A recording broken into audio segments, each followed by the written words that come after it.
তো হ্যালো বন্ধুরা, সবাই কেমন আছো? আশা করি সবাই ভালো আছো অ্যান্ড আমিও ভালো আছি।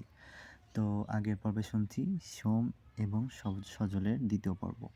তো এই পর্বে তৃতীয় পর্ব, যারা দ্বিতীয় পর্বটি শোনেননি তারা শুনে এসে তৃতীয় পর্বটি শুনবেন, আশা করি ভালো লাগবে। তো দেরি না করে শুরু করা যাক। দেখ সজল, আমার তোকে খুব ভালো লাগে, মানে আমি তোকে ভালোবেসে ফেলেছি। এই বলে সোম চুপ হয়ে গেল। এরপর সজল সোমকে জড়িয়ে ধরে বলল, আমিও তোকে ভালোবাসি, কিন্তু তোকে বলতে পারিনি। এই কথা শুনে সে আনন্দে ভরে গেল। সজল সোমকে একটা কিস করলো এবং আস্তে আস্তে তারা ভালোবাসার রাজ্যে হারিয়ে গেল। এরই মধ্যে সজলের যাওয়ার দিন চলে গেল। সজল সোমকে বলে গেল, ভালো থাকিস সোম। এই বলে সজল চলে গেল। সোমের মন খুব খারাপ হয়ে গেল।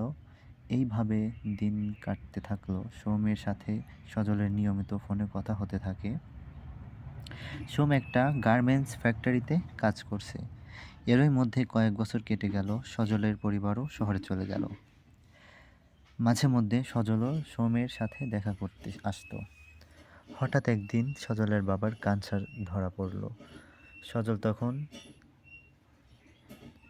সবে একটা কোম্পানিতে কাজ ঢুকছে।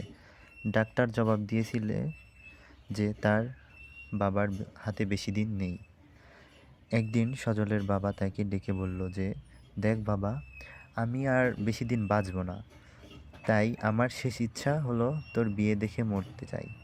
এই কথা শুনে সে কি কবে ভেবে না পেয়ে তার বাবাকে কথা দিয়ে দেয়। কিছুদিনের মধ্যে তার বিয়ে হয়।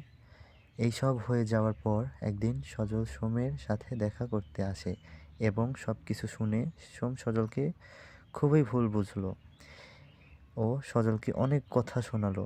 এরপর তাদের মধ্যে ঝগড়া হলো। তো বন্ধুরা, পরের পর্বটি যদি তোমরা শুনতে চাও তাহলে অবশ্যই কমেন্ট করে জানাবে, অ্যান্ড ভিডিওটি ভালো লাগলে লাইক, কমেন্ট অ্যান্ড সাবস্ক্রাইব করে দিবে। ধন্যবাদ।